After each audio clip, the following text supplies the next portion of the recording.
माताओं और बहनों, जय महाकाल। बहनों और माताओं, यदि आपके पति किसी प्रेम जाल में फंस गए हैं या किसी ने उन पर वशीकरण कर दिया है या किसी पड़ोसन ने डोरे डाल दिए हैं या किसी रिश्तेदार ने या अन्य संबंधियों ने उन पर किसी नकारात्मक ऊर्जा का प्रयोग कर दिया है जिससे वह आपसे खफा रहते हैं या आपको बिल्कुल पसंद नहीं करते हैं, तो आज मैं आपको इस वीडियो में वो उपाय बताऊंगा कि यदि आप उसको कर लेती हैं तो ये याद रखिए कि आपके पति आपके गुलाम मात्र बन के रह जाएंगे। आप जो कहेंगे, जैसा कहेंगे, जिस प्रकार कहेंगे वैसा उनको करना ही पड़ेगा। तो इसके लिए आप पूरा वीडियो देखते रहिए। तो सबसे पहले आपको क्या करना है इसमें कि ये जो आपका मासिक धर्म होता है और उस मासिक धर्म से जो रज के कण निकलते हों, यदि आपके पति के कपड़ों में उनको थोड़ा सा लगा दिया जाए, यदि आपके पति के कपड़ों में उनको थोड़ा सा भी लगा दिया जाए तो याद रखिएगा कि वह कुल मिलाकर के आपके गुलाम बन के रह जाएंगे और किसी दूसरी स्त्री की तरफ वो देखना भी पसंद नहीं करेंगे। तो पहला प्रयोग तो यही है कि जो रज के कण होते हैं कुल मिलाकर, अगर उनको उनके कपड़ों पर लगा दिया जाए, आपके पति के कपड़ों पर, तो निश्चित तौर पर इससे आपको बहुत ज़्यादा लाभ मिलेगा और निश्चित तौर पर वो आपके बस में आ जाएंगे।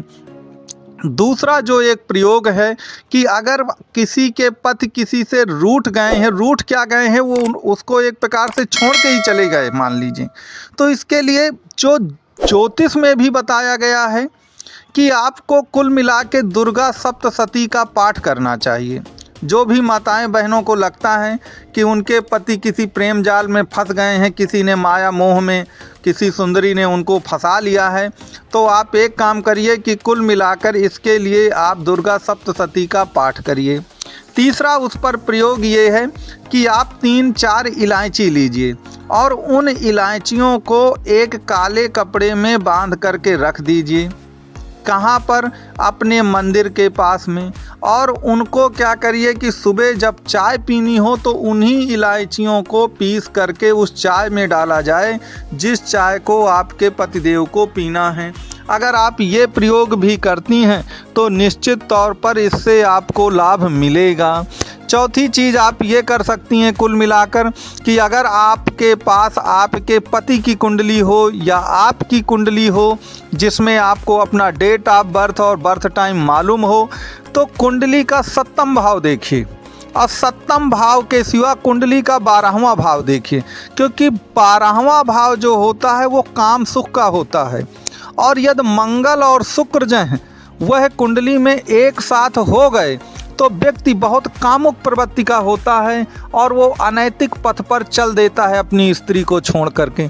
तो अगर आप कुंडली का विश्लेषण भी करा लें तो याद रखिएगा कुंडली के विश्लेषण से ये होगा कि एक प्रकार से एग्जैक्ट क्या है, वास्तव में एग्जैक्ट पोजीशन क्या है जिसके कारण से ये सब कुछ हो रहा है, तो वह स्थिति पता चल जाएगी। तो कुंडली से संबंधित या आपको तंत्र मंत्र वशीकरण से संबंधित कोई भी समस्या हो तो नंबर दिया गया है, आप इसमें संपर्क जरूर कर सकते हैं। अब बहुत तेरे माताओं बहनों की ये परेशानी होती है कि उनके पति तो बहुत दूर कहीं रहते हैं, बहुत बाहर हैं और उनको संदेह हो रहा है कि शायद वो वहीं किसी के प्रेम मोह में फंस गए हैं या अपने साथ किसी महिला को ले गए हैं। मेरे पास ऐसे फ़ोन आते रहते हैं। तो देखिए उसके लिए भी कुछ विशेष उपाय करने पड़ेंगे, उसके लिए कुछ विशेष उपाय करने पड़ेंगे तभी बात बनेगी। तो वो विशेष उपायों की अगर चर्चा शुरू कर दी जाएगी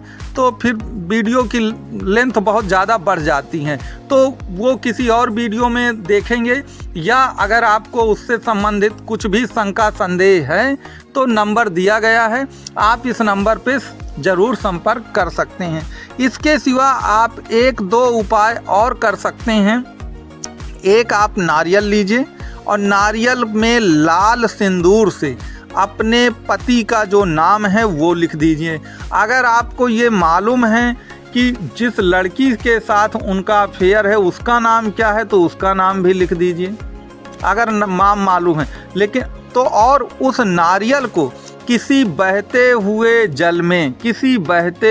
जल में काले कपड़े में लपेट कर प्रवाहित कर दीजिए। देखिए आपकी समस्या 1 हफ्ते के अंदर ठीक हो जाएगी। तो अंत में मैं यही आपसे कहूँगा कि आप इन प्रयोगों को करिए और आपको कोई भी दिक्कत आए तो नंबर दिया गया है, आप इस नंबर पे ज़रूर संपर्क करिए, आपको सलाह दी जाएगी।